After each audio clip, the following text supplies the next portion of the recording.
Breaking news చూస్తున్నాం. జనసేన సంస్థాగత నిర్మాణంపై పవన్ కళ్యాణ్ స్పీడ్ పెంచారు. పార్టీ కమిటీల నియామకంపై స్వయంగా జనసేనాని కసరత్తు చేస్తున్నట్లు తెలుస్తోంది. బాధ్యతల కోసం భారీగా వచ్చిన దరఖాస్తులు వచ్చాయి. 36,000కు పైగా అప్లికేషన్ల పరిశీలన ప్రారంభమైంది.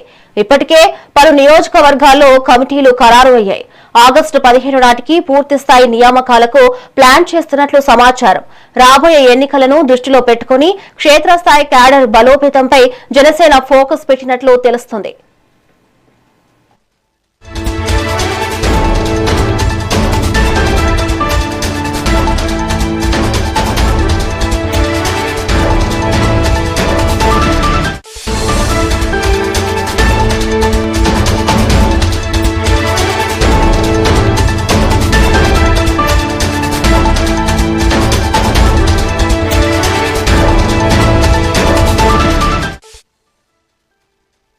బ్రేకింగ్ న్యూస్ చూస్తున్నాం. జనసేన సంస్థాగత నిర్మాణంపై పవన్ కళ్యాణ్ స్పీడ్ పెంచారు. పార్టీ కమిటీల నియామకంపై స్వయంగా జనసేనాని కసరత్తు చేస్తున్నట్లు తెలుస్తోంది. బాధ్యతల కోసం భారీగా వచ్చిన దరఖాస్తులు వచ్చాయి. 36,000కు పైగా అప్లికేషన్ల పరిశీలన ప్రారంభమైంది.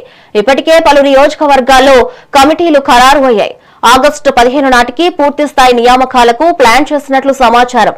రాబోయే ఎన్నికలను దృష్టిలో పెట్టుకుని క్షేత్రస్థాయి క్యాడర్ బలోపేతంపై జనసేన ఫోకస్ పెట్టినట్లు తెలుస్తుంది.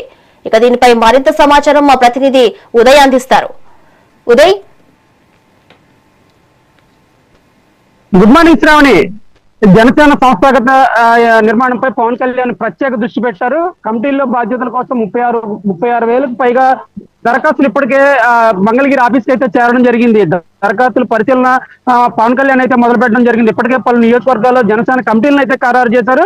ఆగస్టు 15 నాటికి ఈ పార్టీల తుది జాబితా అయితే వెలువరించే అవకాశం కనిపిస్తుందని కూడా జనసేన వర్గాలు అయితే చెప్తున్నాయి. క్షేత్రస్థాయిలో ప్రజలకు అందుబాటులో ఉంటే గెలుపు సులువవుతుందని, విజయవాడ గడ్డపై జనసేన జెండా గర్వంగా ఎగిరేలా కష్టపడాలని పవన్ కళ్యాణ్ గారు అయితే దిశానిర్దేశం అయితే చేయడం జరిగింది. రాబోయే స్థానిక సంస్థల ఎన్నికల్లో కూటమి భాగస్వామి పక్షాలన్నీ కలిసికట్టుగా పనిచేస్తే ఖచ్చితంగా విజయం సాధిస్తామని నిన్న జరిగిన సమావేశంలో మంత్రి కందుల దుర్గేష్ అయితే చెప్పడం జరిగింది. సమస్యలను పరిష్కరిస్తే గెలుపు మరింత సులువవుతుందని కూడా స్పష్టం చేశారు. కూటమి ధర్మాన్ని పాటిస్తూనే పార్టీని క్షేత్రస్థాయిలో మరింత బలోపేతం చేసేలా మన ప్రణాళికలు ఉండాలని ఆయన చెప్పడం జరిగింది.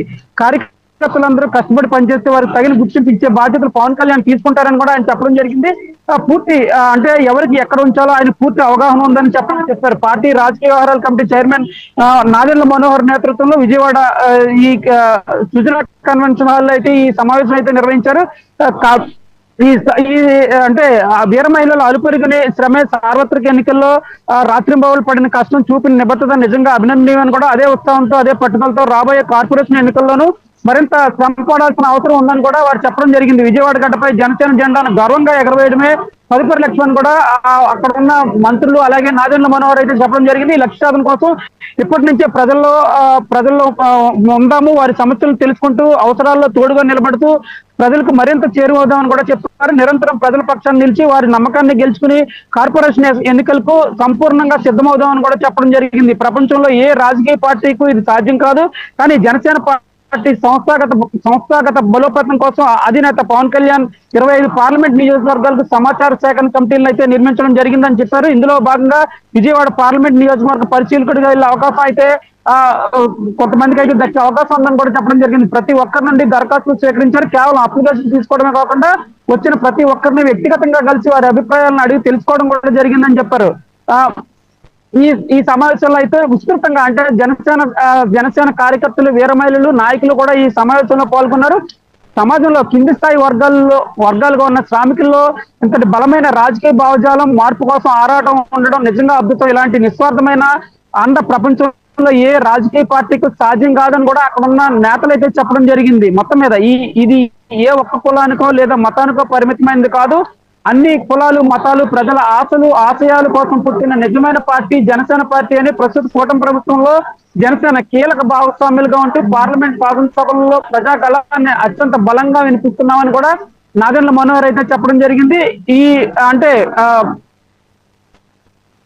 జనసేనకు సంబంధించిన కేటాయించిన శాఖలను సమర్థవంతంగా అద్భుతంగా నిర్వర్తిస్తూ ప్రభుత్వానికి పార్టీకి మంచి పేరు తీసుకొస్తున్నారని కూడా చెప్పడం జరిగింది. శాసన మండలి ప్రభుత్వ పిడుగు హరిప్రసాద్ అయితే కూటమి ప్రభుత్వం చేసిన అభివృద్ధి సంక్షేమాన్ని ప్రజల్లో బలంగా తీసుకెళ్లగలిగే కార్పొరేషన్ ఎన్నికల్లో విజయం నల్లేరు మీద నడకే అవుతుందని ఆయన ధీమా వ్యక్తం చేశారు.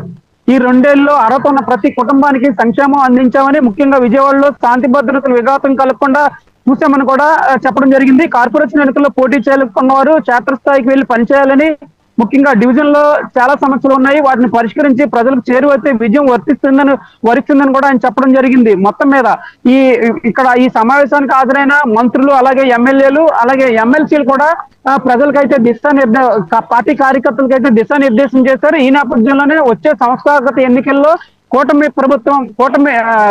జనసేన పార్టీ విజయడంకా మోగించి విజయవాడ గడ్డపై జనసేన జెండాను గర్వంగా ఎగిరేసేలా చర్యలు చేపడతామని కూడా ఇక్కడున్న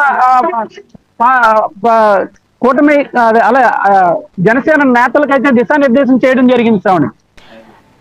థ్యాంక్ యూ ఉదయ్.